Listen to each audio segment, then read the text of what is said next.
반야바라밀다 심경반자재보살이 깊은 반야바라밀다를 행할 때 오니 공한 것을 비추어 보고 온갖 고통에서 건너느니라. 사리자여, 색이공과 다르지 않고 공이색과 다르지 않으며 색이고 공이요 공이고 색이니 수상행식도 그러하니라. 사리자여, 모든 법은 공하여 나지도 멸하지도 않으며 더럽지도 깨끗하지도 않으며 늘지도 줄지도 않느니라.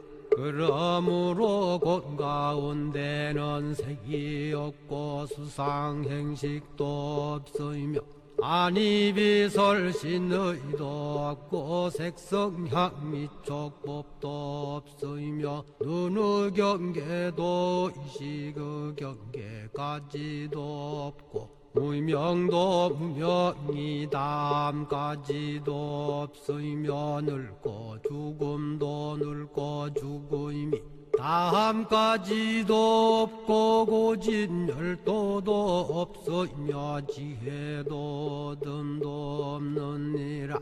얻을 것이 없는 까닭에 보살은 반야바라밀다를 의지함으로 마음에 걸림이 없고 걸림이 없으므로 두려움이 없어서 뒤바뀐 헛된 생각을 멀리 떠나 완전한 열반에 들어가며 삼세의 모든 부처님도 반야바라밀다를 의지함으로 세상의 깨달음을 얻느니라. 반야바라밀다는 가장 신비하고 밝은 주문이며 위없는 주문이며 무엇과도 견줄 수 없는 주문이니 온갖 괴로움을 없애고 진실하여 허망하지 않음을 알지니라. 이제 반야바라밀다주를 말하리라.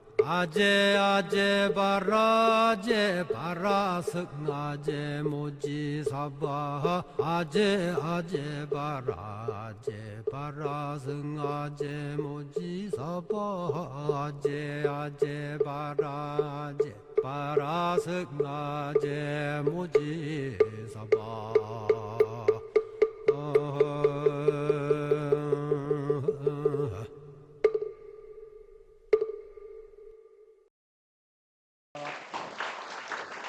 네, 안녕하십니까. 소개받은 정천이라고 합니다. 다들 많이 오셨는데 오늘 주제는 나라는 마음이라고 제가 주제를 잡았는데요. 요즘 계속 학교에서 주인공 하길래 나라는 마음 한번 해보려고 잡아봤습니다. 일단 처음에 보통 우리 나라는 사람이라 되는데 우리 보통은 대부분 생각하시길 일단 바깥 세상이 있고 그 속에서 내가 살아간다라고 대부분 다들 사고하고 계시는데 바깥 세상하고 나하고를 분리하는 생각은 보통 이제 서구권의 생각입니다. 서구권에서 보통 이제 종교이니까 종교를 좀 이야기하자면 서구권의 종교가 보통 창조론에서 그 창조주가 세상을 창조했고 그리고 나머지 동식물, 인간을 창조해서 그 속에서 살아가고 있다라고 하는 생각에서 기본적인 사고의 처음 시작인데 그게 나중에 그게 우리 한국이라고 하는 땅에 들어오면서 한국 사람들도 어찌됐든 서구식 교육을 받다 보니까 그런 사고방식이 젖어들게 되는데 이렇게 되면 어떤 의문이 발생하느냐라고 하니까 내가 어떤 존재냐, 여기 이 세상에서 나는 어떤 존재인지 혹은 나는 무엇을 해야 할지 혹은 나는 어떤 위치에 있는지에 대한 질문이 계속해서 생겨나게 됩니다. 그 생겨난 질문에서 여기서 또 하나의 더 크다는 질문. 나는 도대체 누구인가? 혹은 나는 어떤 존재인가? 혹은 나는 그러면 나라고 하는 존재에 대해서 주체는 무엇인가라고 하는 질문이 나타나게 됩니다. 근데 이게 일단 여러분들께서 여러분 자신한테 질문해 보시면 나는 누구입니까? 라고 했을 때 나는 과연 어디에 있을까? 혹은 나는 어떤 사람일까? 그러니까 나는 어떤 사람일까라고 하는 질문 속에서도 나라고 하는 거에 대한 정의가 불분명합니다. 결국엔 내가 그러니까 나라고 지칭할 만한 것은 어떤 것일까라고 할 때 이 불분명한 질문은 어떻게 해답을 지을 것인지 혹은 어떤 것을 할 것인지를 한 게 나라는 사람입니다. 그래서 불교는 일단 나는 누구인가 혹은 나라는 존재에서 나라고 할 만한 구체적인 것은 어디에 있을까 혹은 내가 바라본 세계 본질은 무엇입니까? 라고 하는 질문에서 보통은 오음 12처 18개로 대답합니다. 요건 초기 불교적 해답입니다. 그러니까 불교가 초기 불교가 있고 후파 불교가 있고 대승 불교가 있고 지금 현재 우리는 이제 한국은 대승 불교 땅에 살고 있는데 많은 질문과 해답이 있는데 초기 불교에서는 오음 12조 18개로 대답합니다.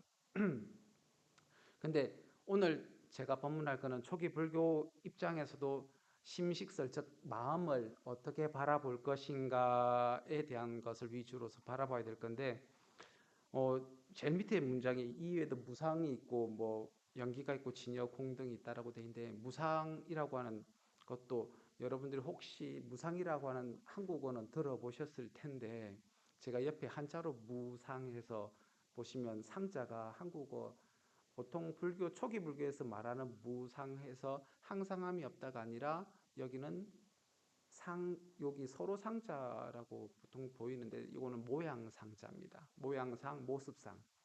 그러니까 형상할 때 상자입니다. 보통요. 그러니까 보통 형상이라고 했을 때 이 상자를 한자 유교 쪽에서는 좀 다르게 쓰지만 불교에서는 이 상자를 씁니다. 그럼 이 무상은 무엇입니까? 라고 하니까 내 모습이 달리 정해진 게 아니다라고 하는 게 무상입니다. 내 모습.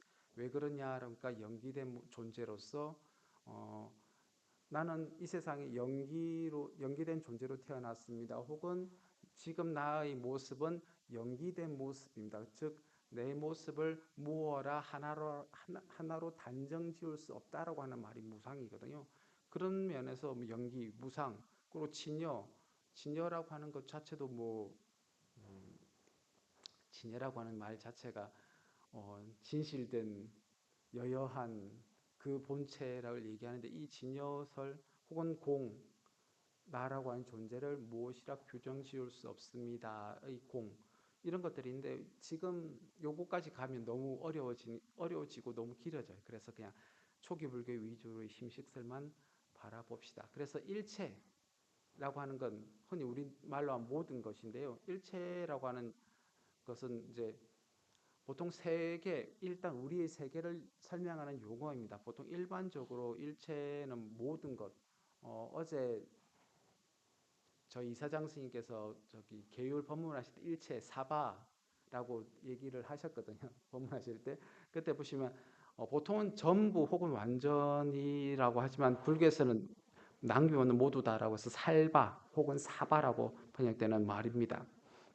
일단 그래서 초기 불교 경전에서 일체라고 하면 12처를 의미한다라고 부처님은 이야기하셨습니다. 이 외에도 많은데 극단적으로 나타난 말이 12처라는 얘기입니다. 그래서 일체라고 하는 것은 12처로서 눈과 색, 귀와 소리, 코와 향, 혀와 맛, 몸과 감촉, 의와 법의 12가지이다.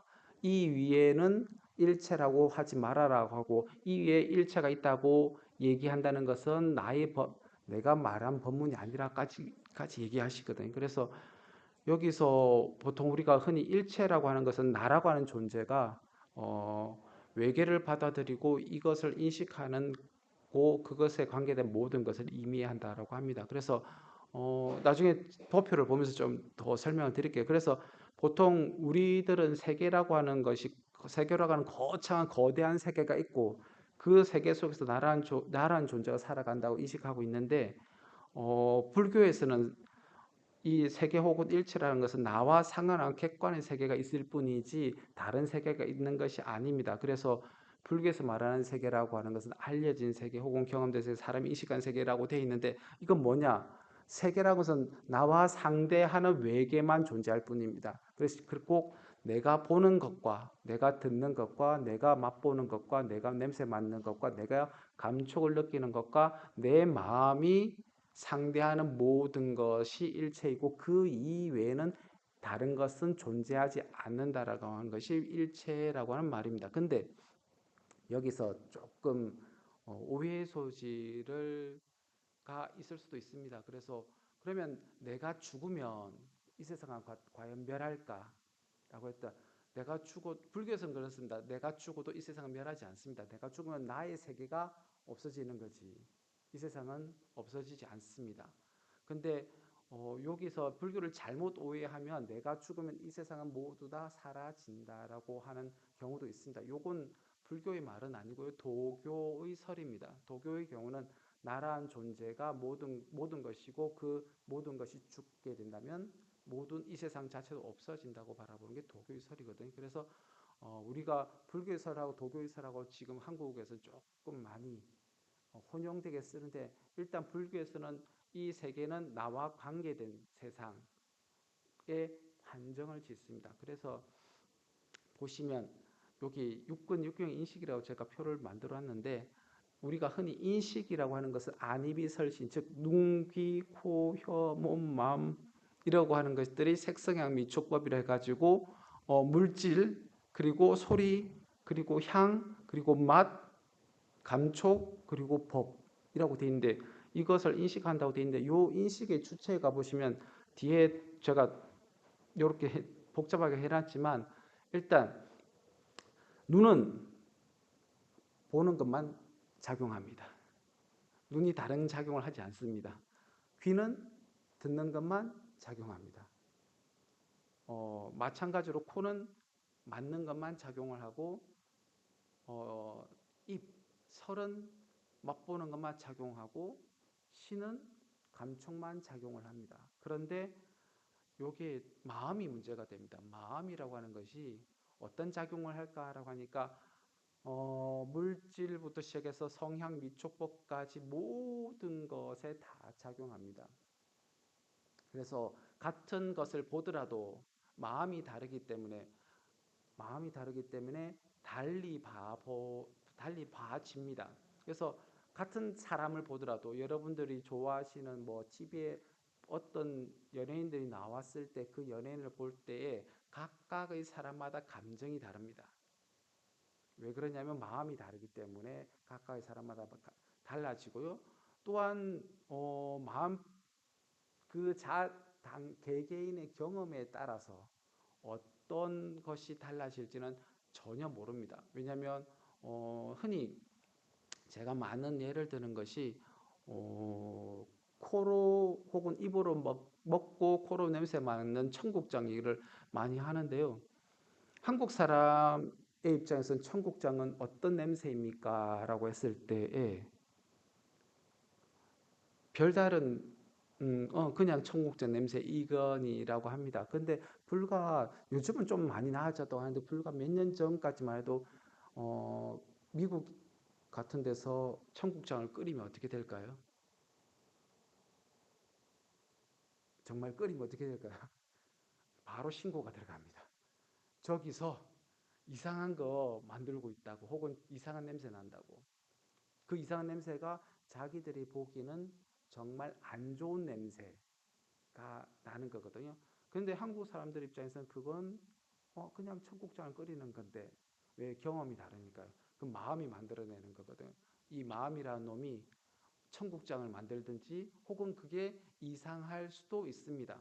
그래서 과거에 미국으로 가시는 한국인들 보면 김치를 열심히 싸가지고 가시거든요. 가시다가 보통 어디에 걸리냐면은 이미그레이션 세관에 다 걸립니다. 걸려서 이거 무엇이냐고 생물학 병기 아니냐고까지 갑니다. 왜? 조금 있으면 터지거든요. 지금도 마찬가지입니다. 지금 이제 한류가 많이 발달돼서 서양인들이 김치를 많이 담습니다. 근데 그 김치를 어디다 담느냐라고 하니까 서양인들은 유리병에 담습니다. 그럼 유리병에 담으면 어떻게 될까요? 김치가 발효되면서 봉 터지거든요. 근데 서양인들은 왜 유리병에 담을까라고 하니까 그 서양인들의 담는다라고 하는 그 과정, 절임의 과정은 항상 유리병에 무엇을 넣어서 절이는 과정이 필연적으로 동반되었던 겁니다. 근데 그것을 김치에 붙여 버리니까 어떻게 되냐면 우리는 그 과정 속에서 이산화탄소라고 하는 그런 가스가 계속 발생하는데 그것을 어떻게 할 수 있을 것인지 우리는 경험에 있어서 알지만 서양인들은 경험에서 모릅니다. 그러니까 행위 하나하나만이라도 마음이 그 마음의 과거의 경험이 어떠냐에 따라서 달라집니다. 그래서 여기 주황색으로 표시되어 있는 법이라고 하는 것도 각각의 개인적 경험 혹은 각각이 어디에 살고 있는지 혹은 그 각각이 어느 시대에 따라 태어났는지에 따라서 완전히 다릅니다. 그래서 현재 한국 사회에서 가장 많이 제시되는 게 뭐냐면 세대 간의 갈등. 세대 간의 갈등이라서 뭐 별다른 게 아닌가라고 생각하시겠지만 어느 분들은 여기서 그분들 이렇게 여기까지 오시는 분들은 안 계실 텐데 어느 분들은 후진국에서 태어나셨다라는 분들이 있으실 거고요. 어느 분들은 개발도상국에서 태어났다는 분들이 계실 거고 어느 분들은 선진국에서 태어난 분들도 계십니다. 그러면 분명히 그분들마다 한국에 대한 생각들이 다릅니다. 이 나라에 대한 생각도 다르고 음식을 대하는 자세조차도 다릅니다. 저희들 같은 경우는 음식을 남기지 말라라고 배우거든요. 그러다 보니까 누군가가 드시라고 주면 그것을 다 먹어야 됩니다. 근데 요즘 분들한테 다 먹으라 하고 하면 어떻게 될까요? 고문하는 거다까지 됩니다. 그러니까 어디에 살고 있든지 어느 시대에 살고 있든지 혹은 어느 위치에 있는지에 따라서 다 달라지는 게 이 법입니다. 이와 더불어서 18개가 있는데 이 18개는 조금 더 불교적으로 나아간 얘기인데 앞에 12처 안이비 설신 색성의 미촉법에다가 육식이라고 해서 안식부터 시작해서 의식까지 해서 육식을 더한 건데 여기는 뭐 말은 이래 나왔습니다. 본래 의식은 단일하지만 그것이 나타나는 그거에 따라 인식 등의 여섯 종류로 나뉜 것. 즉 마음은 본래 하나입니다. 나중에 저기 초기 불교할 때 초기 마음 얘기할 때 더 말씀드릴게요. 여기는요. 그래서 보통 눈을 비롯해서 귀, 코, 혀, 몸의 다섯 인식은 감성적 인식입니다라고 되어 있는데 이건 뭐냐면 우리가 흔히 아는 감각기관이라고 하는 것은 감각기관의 다섯 가지는 그것과 동시에 존재하는 현재 물질적인 것만 취하는 인식입니다. 즉 눈은 과거를 볼 수 없고요. 귀도 과거를 들을 수 없습니다.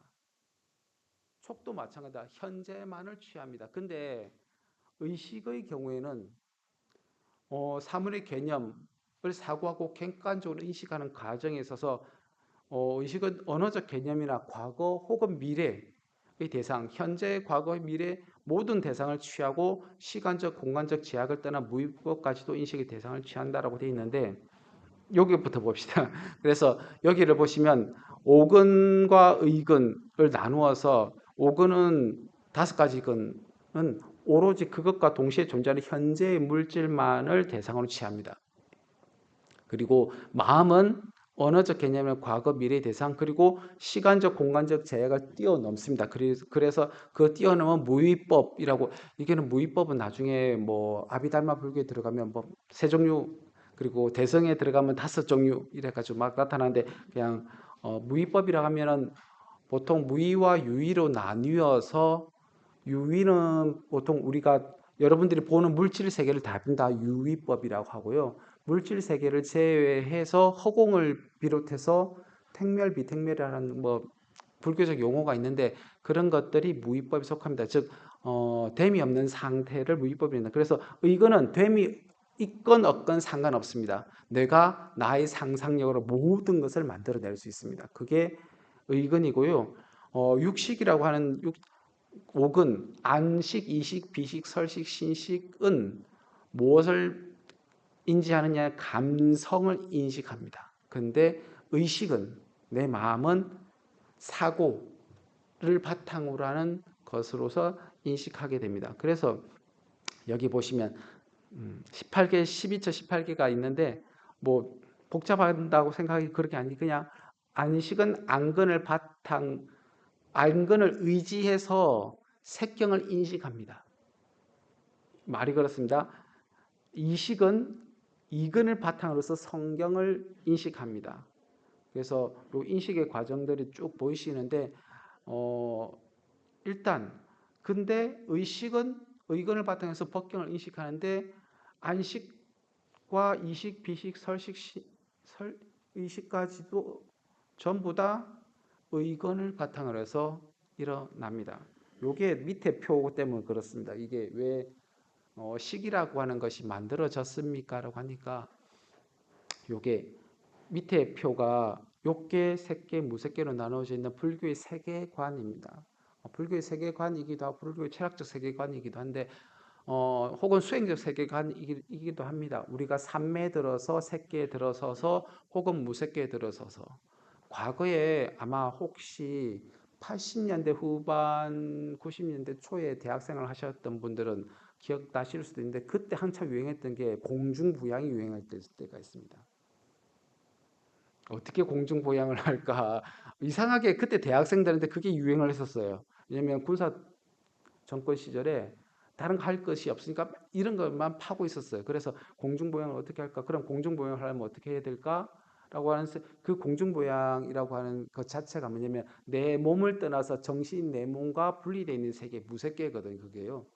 그것을 연구하는 것들도 한참 유행을 했었습니다. 근데 뭐 지금은 산매에 들어서 이 색계 무색계가 있다라고 하는데 요 색계 무색계에 따라서 이 육식이 발동하는 게 달라집니다. 즉 육근 색계에서 육근은 모두 다 존재하는데 무색계에 가면 육근이 존재하지 않습니다. 그 의근만이 존재할 뿐이지 나머지 것들은 무색계, 즉 몸이 없는 세계니까요. 정신만 있는 세계니까 다른 몸들이 존재하지 않다 보니까 이 그러니까 안식부터 의식을 이야기할 수밖에 없습니다. 마찬가지로 뭐 육경, 육식도 마찬가지입니다. 뭐 나중에 새끼에 올라가면 나중에 요거는 새끼 이 수행 과정에서 엄청나게 많은 얘기를 하는데 결국은 여기 표에 극단적으로 나타난 게 비식과 설식, 향경과 향경과 미경이 있는데 요거는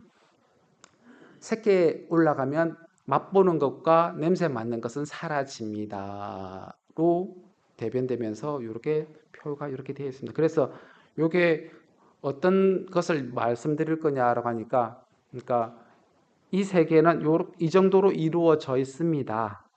그런데 뿐만 아니라 좀 좁게 따져서 오온이라고 했을 때 보통 오온이라고 하면 그러니까 이 정의는 이랬습니다. 생멸변화는 일체 유익법을 구성하는 5가지라고 해가지고 이것을 인간과 외계의 인식을 5가지로 구별했습니다. 이래 놓고는 안과 색을 근거로 해서 안식이 생겨나니 수상사가 함께 나며 이러한 과정에서 인간은 자아라는 관념이 형성됩니다. 이게 뭐냐면 오는 수상행식의 5가지를 이야기하는데 그 중에서 색은 안근이 인식하는데 그 안근이 인식하는 안근에서 안식이라고 하는 마음이 생겨나고 그 마음과 합해서 수상사라고 하는 것들이 납니다. 그래서 그 수상사가 같이 인간이라고 나라고 하는 것을 만들어냅니다. 그래서 보통 인간이라고 했을 때 자아, 영혼이라고 많이 얘기하지만 불교에서는 그런 자아나 영혼은 없고 그냥 이런 법들만 존재할 뿐입니다가 됩니다. 여기서 그냥 그림만 보시면 편합니다. 자, 첫 번째 세곤 할 때 뭐 불교 교리 시간은 아니니까요. 세곤 할 때 내 몸도 색이요, 여기 있는 나무도 색이요, 뭐 땅도 색입니다. 그리고 수는 그 바깥 외계를 바라볼 때 있어서 그것을 받아들임입니다. 받아들임을 수라라고 합니다. 그래서 이 받아들임에는 세 가지가 있다라고 하는데 넘어갑시다 그냥. 그런데 상은 그것을 받아들이고 나서 내 기억 속에 무엇을 남깁니다. 어떤 기억을 남기냐면 사과라고 했을 때 여러분들 머릿속에 떠올리는 사과는 과연 현실에 존재하는 사과일까요? 현실에 존재하지 않는 사과입니다. 상상 속의 사과이거든요. 그 상상을 하는 것을 상이라고 합니다. 흔히 그러니까 한자어로 하면 표상작용이라고 합니다. 그래서 이거는 뭐냐면 사과라고 예를 들었지만 여러분들 혹시 여러분들 친구의 이름을 떠올리고서 그 친구를 떠올렸습니다. 그러면 그 친구는 바깥 세계에 현재 현존하고 있는 그 친구일까요? 아니면 여러분들이 생각하는 친구일까요? 보통은 여러분들이 생각하는 친구입니다. 그게 상입니다. 여러분들이 여러분들의 마음에 그 친구를 만들어요. 만들고 나서 그 친구를 조작합니다. 아, 저 사람은 저래. 아, 이 사람은 이래. 라고 막 조작하고 거기에 선과 악을 붙이든지 혹은 다른 감정을 붙여놓고서 이야기해버립니다. 그게 상입니다.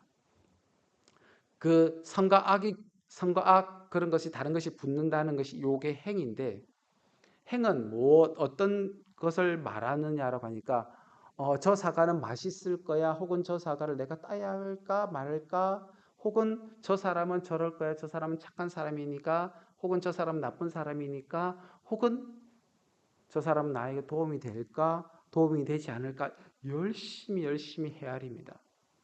그것을 행위라고 합니다. 보통 헤아린다고 해서 행위입니다.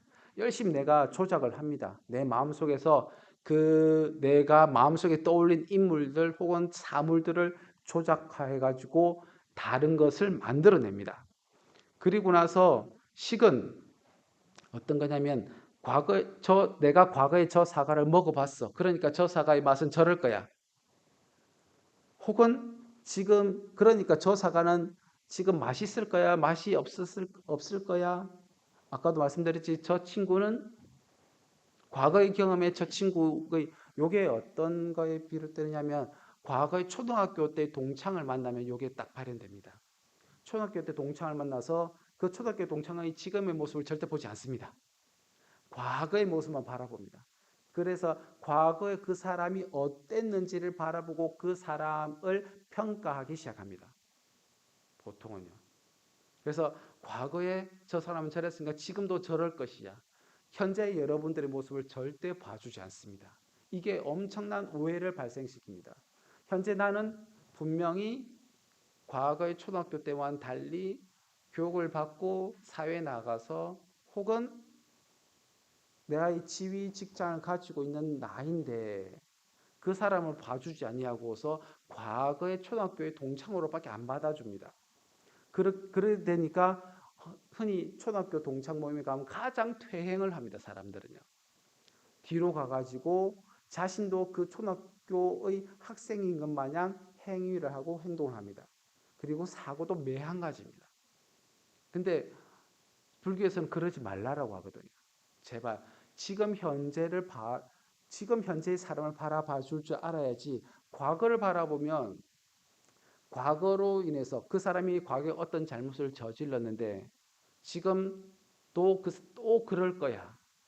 혹은 과거에 초등학교 때나 중학교 때 그 사람이 나보다 좀 미친 것 같아. 그러니 지금도 미칠 거야. 그렇게 바라본다고요. 그게 이렇게 만들어 버립니다. 그럼 거기서 나라는 사람은 존재할까요? 나는 지금 현재 나는 거기서 어떻게 존재할까요? 그러니까 지금 현재 나는 그런 사람이 아닌데 그렇게 생각하고 있는 사람도 아닌데 근데 과거의 기억에 매달려 있어요. 사람들은요. 그래서 보통 정신적 요소로서 여기 이제 한데 흔히 보석을 보고서 아름답다는 느낌이 나타나고 그 보석이 루비임을 알게 되고 그것을 갖고 싶다는 마음이 생기고 나서 나에게 이 보석을 살 만한 돈이 있는지 열심히 생각합니다.가 오온입니다. 그래서 물질적 요소 혹은 정신적 요소로 존재합니다. 여기서 그러면 과연 나는 어디 있을까? 마음이 나일까? 마음의 작용이 나일까? 혹은 색이 나일까? 라고 하니까 이거 모두 다 아니라고 하는 게 불교입니다. 여기서 나는 존재하지 않습니다. 그럼 나는 누구입니까? 라고 했을 때 이 오운이 가짜로 나를 만들었어요. 가짜로 나를 만들어서 이 보석을 살 만한 충분한 사람이냐고 나를 만들어요. 그래서 요즘 유행하는 게 있죠. 어렸을 때 못 사 먹던 것을 성인이 되고서 나는 성인이 되어서 이렇게 플렉스 한다고. 그게 나인 양 또 착각해요. 못 살던 나도 나이고 잘 살던 나도 나이다. 근데 불교에서는 뭐라고 하냐면 못 살던 나도 내가 아니고 지금 잘 살던 나도 내가 아니다라고 합니다. 보통요. 그래서 불교를 배우면 그럼 과연 내가 어디 있을까라고 합니다. 그래서 정리하면 오는 보통 이제 세곤 일에서 극미로 물질이 적집이라 하는데 그냥 이거는 정말 교과서적으로 나온 얘기입니다. 그리고 뭐 여기 수상사식 요게 있는데 넘어갑시다. 그래서 그럼 중생이라고 하니까 과연 무엇입니까라고 하니까 불교에서는 색수상행식의 오온이 임시로 화합해서 흔히 요걸 한자로 오온의 가립이라고 합니다. 즉 가짜로 만들어서 나를 세웠어요. 그게 중생이라고 합니다. 그러니까 내 몸뚱아리 혹은 나의 경험 혹은 나의 눈 혹은 나의 귀, 코, 혀, 몸이 나를 만들었어요. 만들어서 이것을 나라고 착각하게 만든다라고 합니다. 그래서 그러면 나는 과연 누구입니까? 라고 질문이 또 나타나요.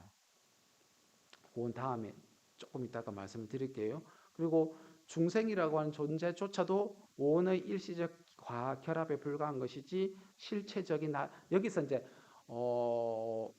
무엇과 헷갈리냐라고 하니까 실체와 실제를 헷갈려야 합니다. 보통 실체와 실제는 다른 말인데 대부분이 실체와 실제를 잘못 알고 씁니다. 그래서 실제적인 나는 있어요. 근데 실체적인 나는 없어요. 이게 좀 이상한 말이긴 한데 나라고 하는 존재는 있거든요. 있는데 근데 그 나라고 하는 실체는 어디에도 찾을 수 없다라고 하는 말입니다. 요 말이 조금 나중에 불교로 조금 나는 불교에 관심 있어. 불교를 좀 공부할래 하다 보면 가장 헷갈리는 말이 이겁니다. 그러면 영혼이란 게 존재할까? 영혼의 실체는 없거든요. 근데 나는 영혼을 만들어요. 실제적으로.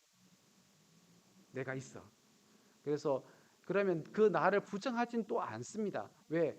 실제적인 나를 부정하면 지금의 나는 무엇입니까? 라고 하는 회의에 빠집니다. 혹은 무기에 빠져버린다. 그거 빠지지 말라고 하는 게 불교이거든요. 그래서 실제적인 나는 존재하되 실체화된 고정불변한 실체적인 나는 존재하지 않는 것이 불교의 말입니다. 그래서 여기서 불교에서 나라고 하는 것은 무엇입니까? 그러니까 오로지 외계, 바깥, 아까 눈이 바깥을 보고 귀가 듣고 이런 것과 관계해서 인식하고 행위함을 드러나는 가설적인 존재인 나는 존재합니다.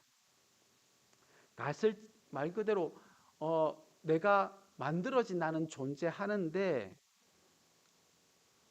그렇다고 실체적인 나는 존재하지 않는다는 말입니다. 그래서 뭐 예를 들어서 매를 잘못 든 것 같아요. 그래서 나는 꽃을 본다라고 하는 경우에서처럼 나는 경험 혹은 본다라고 하는 그런 작용으로서 드러난 존재일 뿐이지 실체는 아닙니다. 그래서 과거의 경험을 배제하고선 그 존재를 확인할 수 없기 때문에 온갖 독립적으로 개별적인 존재로서 분리될 수는 없다라고 합니다. 그래서 세간의 언어적 관습에서 나를 말한 것에 불과합니다. 그래서 과거의 사람들은 어떻게 했느냐라고 하니까 혹시 여러분들 이름이 몇 가지 가지고 계셔요? 이름 몇 가지 가지고 계셔요? 보통 하나요? 보통 근데 과거의 사람은 하나만 가지고 있었을까?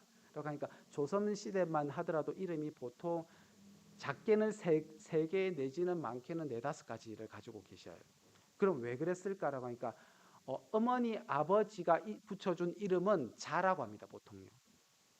보통 자라고 해서 어머니 아버지가 붙여준 이름은 보통 어릴 때에 어릴 때 정말 갓난아기 때는 아명이라서 정말 어릴 때 불리던 이름을 쓰는데 어느 정도 크고 나면 아버지 어머니가 붙여준 이름을 쓰는데 그런데 내가 성인이 되고 난 뒤에는 그 이름을 다시는 안 씁니다.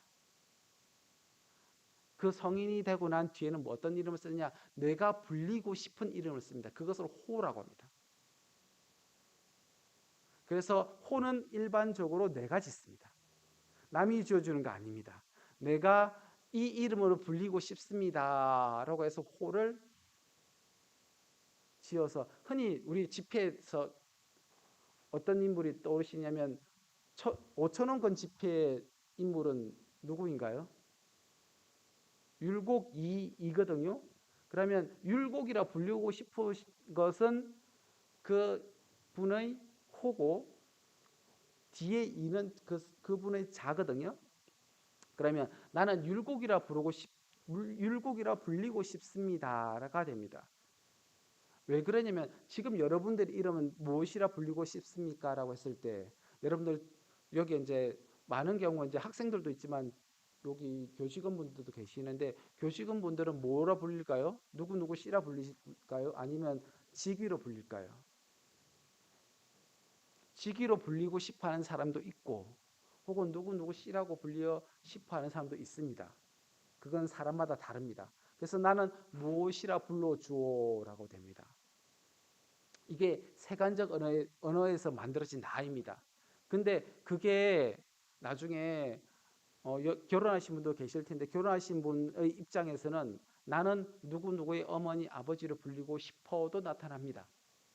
혹은 누구의 할아버지 할머니로 불리고 싶음도 나타납니다. 분명히 나타납니다.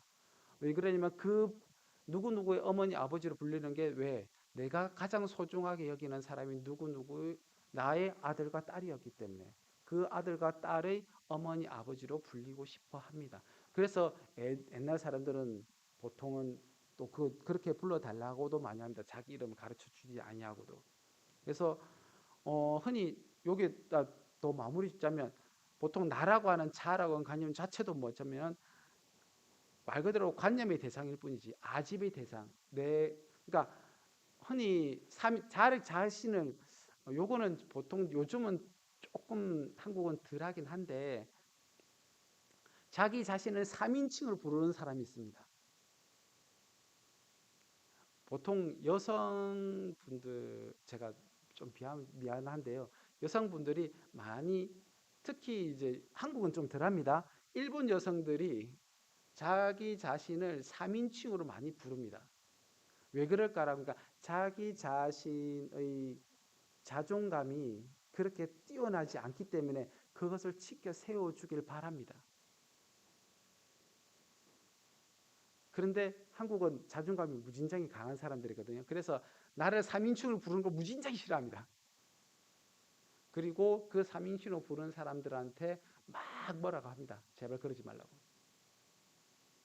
그러니까 그건 아집의 결과물이거든요. 자기 아집의 결과물로서 만들어지는 것이 싫지 않은 것은 아닙니다. 그래서 불교에서 마음이라고 하는 것은 뭐 쭉 나타나는데 보통 불교에서 마음이라고 했을 때 빨리 넘어가야 될 것 같아요. 그래서 보통 마음은 하나인데 그것을 상태를 세 가지로 나눠서 신과 의와 식으로 달리 부릅니다. 그래서 첫 번째 식, 보통 심의식 하면 심부터 이야기해야 되겠지만 식부터 얘기하는 것은 식이 나중에 유식에 들어가면 이 식이 보통은 전육식에 해당되기 때문에 여기 먼저 불려서 여기부터 강의를 제가 말씀드릴게요. 그래서 보통 식이라고 하면 암입니다. 발음하기 참 어려운데 보통 지라고 번역이 되기도 하는데 인식론적인 의미가 강한 말입니다. 그래서 보통 육식이라서 눈이 인식하는 것을 비롯해서 마음이 인식하는 것까지의 6가지를 말합니다. 근데 앞서 말씀드렸듯이 눈, 귀, 코, 혀, 몸까지는 지각하고요. 그리고 의식은 추리를 합니다. 그래서 지각을 혈량이라고 하고 추리를 비량이라고 합니다. 그래서 나중에 불교의 인식론 혹은 불교 논리학의 혈량과 비량이 무진장이 중요해지긴 하는데 뭐 지금은 그런 시간 아니니까 일단 그런 지각과 추리가 있습니다. 그런데 이것과 더불어서 감성적이고도 의시적인 기능조차도 이 식에 들어갑니다. 두 번째, 의. 이게 가장 문제가 되는 마음입니다. 마나스라고 하는데 보통 우리 마음이라고 했을 때 그 마음의 원어가 되는 게 요 마나스입니다.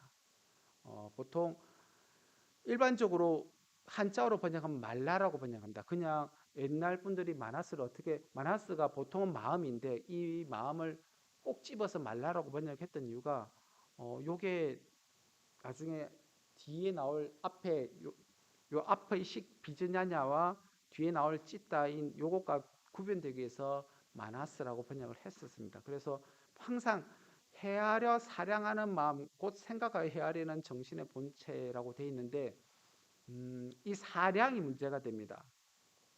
사자를 잘 보시면 마음심자 위에 밭이 있어요. 밭전자가 붙어 있습니다.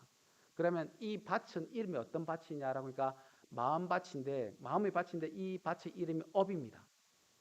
우리가 흔히 아는 의도라든지 여기 의도적 행위, 의도적 마음을 먹는 게 다 업이라고 하는데, 업이라고 하는 마음밭에 그 마음을 심어요. 어떻게 심느냐는 게 자기 자신을 중심으로 심습니다. 그래서 하나의 물체를 보고 하나의 현상을 보고서 각각의 사람마다 본 게 다르고 생각한 게 다른 게 뭐냐? 자기 자신의 마음이 밭의 이름이 다르거든요. 그러다 보니까 심겨진 게 달라져 버린 거예요. 그래서 같은 물건을 보고더라도 각각의 사람마다 달라집니다. 그리고 거기에 비중을 재단합니다. 그게 량입니다. 그래서 어느 사람은 그것을 보고서 그냥 지나가는 사람이 있는 반면 거기에 관심 있는 사람은 거기에 마음이 매달려 가지고 계속해서 하는 사람이 있습니다. 이게 사량의 마음입니다. 근데 이 사량의 마음은 여기서 보시면 알겠지만 무아의 진여성을 망각해서 내가 실제한다고 착각한다. 아집. 나에 대한 집착이 무진장이 강합니다. 나는 살아야 돼. 나는 이 세상에 유일무이한 존재야. 그리고 나는 이 세상 당신들과는 전혀 다른 특별한 존재야. 다들 그렇게 생각하실 거예요. 그렇게 생각 안 하시는 분 없으실 거예요. 그래서 내가 하는 행위, 내가 하는 말 모두 다 옳아. 그리고 이건 절대적이야. 다른 사람이 하는 말과 행위는 뭐예요? 너는 잘못됐어. 너의 말은 그릇된 말이고 너의 행동은 잘못된 말이야. 이게 아집입니다. 그리고 뿐만 아니라 객관적인 물가심, 요거는 뭐냐면 불교에서는 바깥 현상조차도 연기된 것으로서 실제하지 않는다라고 합니다. 이 건물 실제합니까? 라고 했을 때 불교는 실제하지 않습니다 라고 대답을 하거든요. 그럼 왜 실제하지 않습니까? 라고 지금은 정가공원이라 불리는데 과거에는 여기 뒤에 안에서 보이듯이 숭정전이라 불렸어요. 그럼 숭정전일 때와 정가원일 때 이 건물은 어떤 건물일까? 그러니까 숭정전일 때는 임금의 업무 공간이었다면 지금 정가원은 부처님의 설법의 공간이 됩니다. 그러면 이 건물의 이름도 달라지고 건물의 쓰임새도 달라져 버렸는데 그럼 이 건물은 과연 실제합니까? 라고 했을 때 그건 실제하지 않는다라고 하는데 보통 마음은 에이 무슨 소리야 실제하는 거지. 요걸 법집이라고 합니다. 이건 모두 다 실제하는 겁니다. 아집과 법집. 그리고 나서 뭐가 만들어지냐? 전도된 마음이다. 전도 말 그대로 뒤집혀진 마음이 만들어져 가지고 망심, 헛된 마음을 먹게 됩니다. 그래서 이 마나스라고는 의는 흔히 오염된 번뇌를 일으키기 때문에 염오이, 즉 흔히 오염된 마음 혹은 염오된 마음이라고 합니다. 그 마음이라고 합니다. 그다음 마지막으로 찢다라고 하는 심입니다. 요거는 보통 일반적으로는 물질인 색과 대응되는 신의 일반적인 마음이긴 한데 보통 오온 중에서 색을 제외해서 수상, 행식 네 가지를 다 일컫는 말이기도 하고요. 혹은 심한과 심소를 총괄해서 이르는 말이라고 하긴 하는데 아직 심한과 심소 들어가지도 않았으니까 그럼 간단하게 마음과 마음의 작용 모두 다 일컫는 말이 요 마음입니다. 그래서 보통 심과 식을 포괄해서 심, 마음이라고 하는데, 그런데 이 마음을 나중에 대성에 가면 분류해서 6가지가 됩니다. 8가지가 됩니다. 9가지가 됩니다. 그런 것도 나타나기도 합니다. 일단 특정해서 말하자면 유식학에 들어가면 한번 불교에 관심이 있으면 들어보신 적이 있으실 수도 있지만 아레아식을 특정해서 말하기도 합니다. 그래서 그럼 이 마음은 어떤 마음입니까? 집기라고 하는 마음으로서 뭐냐면 모든 것을 모으는 마음입니다. 모든 것을 모아 담는 마음이에요. 그래서 여러분들이 이 세상을 살아가시면서 이 세상에서 여러분들이 보고 듣고 배운 것 모두 다 모아 여러분들의 마음속에서 기억하고 있습니다. 아무리 조그만 것이라도 지나갔을 뿐이지 그것을 모두 다 모읍니다. 근데 모으는데 누가 관여하면 앞에 의라고 하는 마나스가 관여해서 여러분들 위주로 모읍니다. 보통은요. 나는 편견 없이 모으고 싶은데 아닙니다. 나의 의식이라고 하는 놈이 편견을 가지게끔 만듭니다. 그래서 하나를 모든 것을 모아 붙입니다. 그런데 이 마음이라고 하는 것이 그러다 보니까 그 모은 것이 시간의 몸과 마음을 모든 시간, 이거 보통 불교 용어로 무시이대로라고 합니다. 모든 시간의 입장에서 몸과 마음을 유지시키는 주는 역할을 하기도 하고 인간이 사는 객관인 세계와 반연해서 유지시켜주는 역할을 하는 게 요 마음입니다. 그래서 정리하자면 이렇게 찢다, 찢기, 마나스, 사량, 비즈냐냐, 요별이라고 해서 이렇게 됩니다. 그래서 이런 제8 아레아, 제7 말라, 전육식 이렇게 되어 있는데 요거는 그냥 넘어갑시다. 그래서 오늘 할 거는 마지막으로 오늘 할 거는 그럼 마음이란 무엇입니까? 나는 누구입니까? 라고 했을 때에 마음은 나란 존재가 무엇을 파고 판단하는지 그것을 실행하게 만드는 것이라고 합니다. 근데 거기서 나는 누구입니까? 라고 하는 것이 됩니다. 그런데 불교에서는 뭐라고 하냐? 그건 불가능합니다.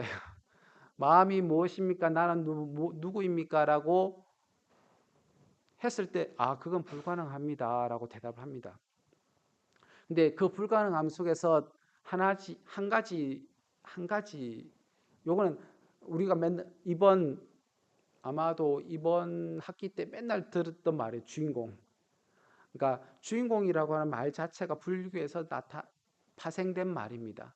파생된 말인데 왜 주인공이라 불렀을까라고 하니까 나의 몸 혹은 나의 마음에 나라고 하는 존재가 과연 어디에 있습니까? 혹은 나를 무엇이라 불러야 합니까? 라고 했을 때에 특정한 명사로 불리기는 너무나도 힘듭니다. 아까도 말씀드렸듯이 지금 나의 이름 하나로 나를 정의를 할 수 있을 것인지 아니면 나의 직책으로 나를 정의를 할 수 있을 것인지 혹은 사회적 관계 속에서 나를 정의할 수 있을 것인지 아니면 나를 가족 관계에서 나를 정의할 수 있을 것인지 하나로 정의하기는 불가능합니다. 그러다 보니까 주인공이란 말이 나타납니다. 그래서 주인공이란 말 자체가 보시면 아시겠지만 나의 자신에서 중심이 되게 하는 주도적 역할을 하는 사람이라는 뜻으로서 이 주인공 대명사거든요. 이 주인공을 찾아가는 과정이 불교의 수행이라고 합니다. 그래서 제일 마지막으로 이건 나중에 이사장 스님 물어보면 여기서 나왔습니다라고 대답하시면 됩니다. 주인공 요거는 선문염송이라고 하는 책이 있는데 이 선문염송은 한국에서 출간된 책입니다. 요건 뭐냐면 선문염송이라고 하는 요 공안집인데 공안집이 그러니까 중국에서도 만들어지고 한국에서도 만들어지는데 한국에서는 선문염송으로 거의 통일화됩니다. 그러니까 중국의 공안과 동일한 공안이라 여기 상식 동일한 공안이라 할지라도 요 몇 번째 책인지는 책에 따라 다른데 일단 선문염송에서 보이는 988번째 공안이 주인공이라고 하는 공안입니다. 근데 주인공이라는 공안이 이렇습니다. 이게 전부 다거든요. 현사라고 하는 스님이 어떤 스님에게 물었다. 요즘 어디서 떠났는가? 라고 하니까 스님이 말하였다. 서암에서 떠났습니다. 라고 하니까 선사가 다시 말하였다. 서암이 무슨 말을 하든가? 서암이라고 하는 스님이거든요. 서암이 무슨 말을 하든가? 라고 물으니 스님이 대답하였다. 늘 주인공아 하고는 스스로 예 하고 대꾸한 뒤에 정신 차려라. 다음에 남에게 속지 말아라 합디다. 라고 합니다. 이 서함이라는 스님이 계속 주인공아 물어보고 나서 네라고 자기가 대답하고 난 뒤에 정신 차려라 라고 하거든요. 그러니까 현사라고 하는 스님이 다시 말하였다. 향갈같이 정혼을 놀리는 무리니 매우 괴이한 일이로다. 정혼이란 거 홀령이거든요. 괴한 일이로다라고 대답하고 다시 말했다. 왜 거기서 있지 않았는가라고 되묻거든요. 그러니까 스님이 말하였다. 서함이 세상을 떠났습니다. 라고 하니까 이제 현사 스님이 뭐라고 했냐면 지금도 부르면 대꾸를 하든가라고 물어보니까 그 스님이 대꾸를 못합니다. 왜? 이 스님 입장에서는 서함 스님이 돌아가셨거든요. 근데 지금도 물어보니까 대꾸를 하든가라고 물어보니까 어떤 말을 할까요? 이게 주인공입니다. 그냥. 그러면 이게 뭔 말이냐? 그러니까 뒤에 쭉 나타납니다. 운문골에서 유명하신 분입니다. 운문 스님인데 이 운문 스님이 서함의 가풍이 주인공을 부르니 지난밤 남산에서 범이 범을 물었더라. 이건 뭘까요? 과연 이 말은요. 여러분들이 주인공아라고 부르니까요. 누가 대답했어요? 남산의 범이 대답을 한 거예요. 그 남산의 범이란 게 과연 누구일까? 라고 하니까 지금 생각하기로 누굴까요? 남산의 범이 대답을 했어요. 주인공을 물어보니까. 이거는 지금 생각하기로 뭐냐면 여러분들 주인공을 하면 내 인생의 주인공은 나라고 생각하시겠지만 과연 나일까요? 그게 아니라는 거예요. 바깥에 어디 있어 주인공이. 그게 대답을 한 거예요. 대답을 했는데 그 밑에 말이에요. 주검규라고 하는 스님이 이 운문 스님의 송을 보고서 뭐라 하냐? 그러니까 뭐라고 하냐면 대답이 그거예요. 한 주인공은 죽었고 한 주인공은 살았다. 나는 죽었고 저 범은 살았다. 혹은 주인공이라고 하는 이 앞에 누구죠? 서함스님이라는 주인공은 죽었는데 한 주인공인 어떤 이는 살았어요. 그래서 만약 정원을 놀릴 줄 알면 양쪽 끝에서 다 벗어나리라. 그것을 자유자재한다라고 하면 양쪽 끝 좀 벗어나리. 이건 말 그대로 중도를 깨우쳤다는 소리거든요. 너는 깨우쳤어. 라고 하니까 여기서 또 뒤에 말이 그거예요. 이분도 유명한 분인데 설두 스님이 이 이야기에서 스님이 대답이 없었다는 것까지 들어 말하였다. 그러고 나서 아이고 왜 아이고 그냥 이걸로 끝내요. 그냥 공화는요. 그리고 이후에 법진 스님이 이 이야기를 이어서 보령이 대신 말하기를 화상은 어찌 얼굴을 대하고 듣지 못하십니까? 라고 하는 것을 듣고 자기니까 다르게 말하였다 하고 소리를 낮춰라.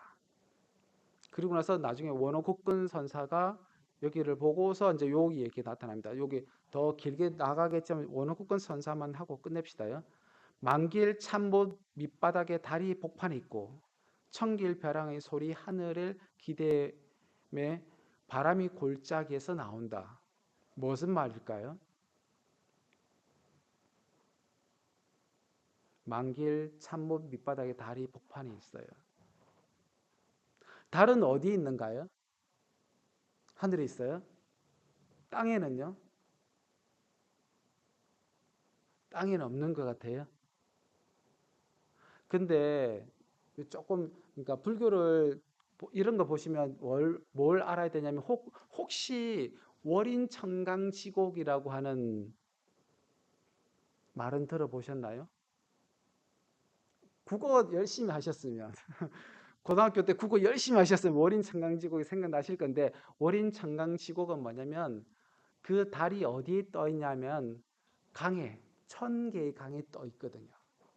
밤하늘에 달이 떠 있습니다. 그러면 그 밤하늘에 떠 있는 달은 1000개의 강에 다 같이 떠 있어요. 그게 부처님이라고 하는 그러니까 요게 월인천강지곡이 조선시대 때 훈민정음 창제 당시에 다 동시에 지어지는 글입니다. 근데 말 그대로 달이 어디에 복판이 있는가 이 모든 곳에 다 있다는 소리입니다. 달이라는 거예요. 달이라는 게 하늘에 떠 있는 게 아니라 모든 것이 다 있고 그리고 청결벼랑솔은 어디 있어요? 소나무는 저 하늘에 떠요. 그러니까 하늘 땅에 모든 땅에 다 있고 모든 하늘에 떠 있으니까 뭐라 대답하시냐면 늠름히 홀로 뛰어나고 맑고 맑은 풍채가 되었도다. 그러나 달이 푸른 봉우리를 떠나고 그림자가 구름 속에 떨어져서 마침내는 마주 보면서도 지나쳤으리라. 그때 그 스님이 그럴듯한 이였다면 현사가 지금도 부르면 대답하는가라고 하자 당장 하를 했더라면, 왜? 그 스님이 아직 깨닫지 못했기 때문에 아무 대답이 없었는데 그때 당시 그 스님이 할이라고 했더라면 현사에 나갈 목을 꽉 막을 뿐 아니라 사암노인까지 숨통을 트이게 했으리라. 이건 뭐냐면 할이라고 하는 것 자체가 뭐냐면 소리를 내지르는 거거든요. 소리를 내지른다는 소리는 더 이상 말로는 할 수 없는 경지에 들었다는 소리입니다. 그래서 넘어갑시다. 중간에 이것도 있지만 넘어갑시다. 그래서 마지막으로 주인공이라고 했다. 요건 이 말도 저기 선문 영성에 나오는 말입니다. 능경이 이르기를 비유컨대 어떤 사람이 여정에 들어서 묵는 일과 먹는 일을 마치고는 보따리를 꾸려 길을 떠나는데 머무는 사람은 주인이고 머무르지 않는 사람은 나그네라고 한다. 여기서 주인공이란 말이 나옵니다. 주인과 손님이라고 하는 말이 나타납니다. 그래서 여기서 보따리를 꾸렸는데 머무는 사람은 주인이고요. 보따리를 꾸렸는데 떠나는 사람은 손님입니다. 라고 대답합니다. 그러면 과연 주인공이라는 말은 뭘까요? 그러면 여러분들의 인생 혹은 여러분들이 나는 누구인가라고 했을 때 어디 달리 보지 않냐고 여러분들을 똑바로 바라본다라고 하면 그 사람이 주인공이에요. 그런데 여러분들 똑바로 바라보지 않고 옆에 사물에 빗대어서 나는 이런 사람입니다라고 할 때가 많아요. 그건 대부분 손님이에요. 왜? 나는 다른 이에게 붙여서 나는 이런 사람입니다라고 하면 그 사람이 없어지면요. 나는 어떻게 설명할까요? 나를요. 설명 못 하거든요. 나 위치, 아까 또 나는 누구누구의 아들과 딸입니다. 나는 누구누구의 어머니 아버지입니다로 하면요. 나는 어떤 사람인가요? 그 사람의 매이거든요. 그러면 그 사람이 떠난다고 하면요.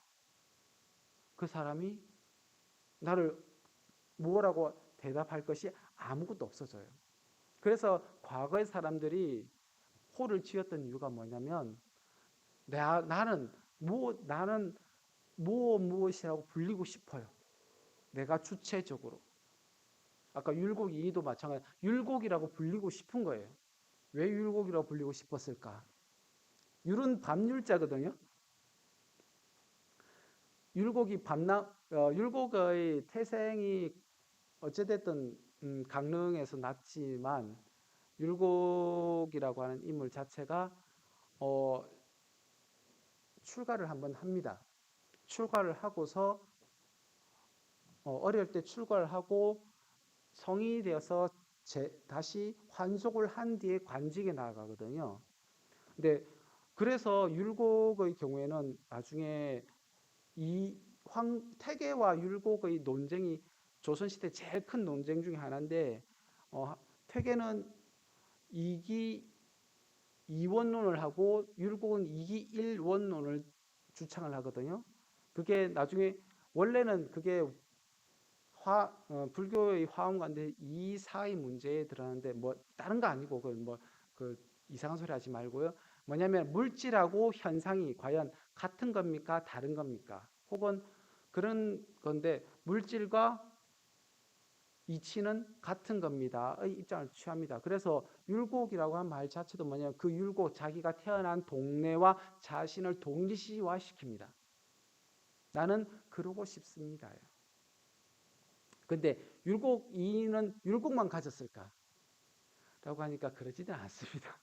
정말 각각의 위치에 맞게끔 각각의 시대에 맞게끔 자기 호를 계속 바꿉니다. 보통 2-3개를 씁니다. 그래서 가장 대표적인 이름이 율곡이 되었던 겁니다. 그래서 이건 또 말씀드렸듯이 제일 끝에만 하고 끝마칩시다. 그래서 옛사람이 이르기를 오온의 산 앞에 애사로운 빈터에 오온의 산 앞에서 제가 말씀드렸듯이 오온으로 이루어진 내 몸뚱아리입니다. 내 몸뚱아리인데 근데 앞에 빈터가 있어요. 근데 같은 문으로 들어가면서 서로 만나지 못해요. 왜? 내 몸과 마음이 여러분들 혹시 내 몸이 내 마음대로 돼 본 적은 있으신가요? 여기 학생분들은 아직 그런 생각이 없으세요. 근데 나이가 들면 들수록 내 몸이 있잖아요. 내 말을 안 들어요. 절대 내 말을 안 들어요. 왜 그러냐면 내 몸은 있잖아요. 지가 편하려고 해요. 근데 내 마음은 열심히 바쁜데 몸은 게을러요. 혹은 또 달리 다른 것도 있어요. 그래서 서로 못 만나. 그게 두 번째 말이에요. 그래서 무량겁 동안 집을 빌려 살았으면서도 열심히 집 빌려 살았잖아요. 내 몸 동안 살았으면서도 끝내 주인공을 몰라봐요. 그게 주인공이에요. 그러니까 주인공이란 게 딴 게 아니라 여러분들은 여러분들이 주인이 되어서 여러분들 집에 여러분 집이란 게 다른 게 아니고 이게 집이에요. 이 집이 주인이 되어서 살아가는 게 주인공입니다. 그래서 주인공아 부르면 뭐라고 대답해야 네 하고 대답하면 됩니다. 그냥. 그래서 이상영 선생님이 주인공아 하면 어떻게 해요? 네라고 대답하시면 됩니다. 그냥. 그게 정답이에요. 그냥. 다른 게 정답 없습니다. 오늘은 이걸로 본문을 마치도록 하겠습니다. 수고하셨습니다. 감사합니다.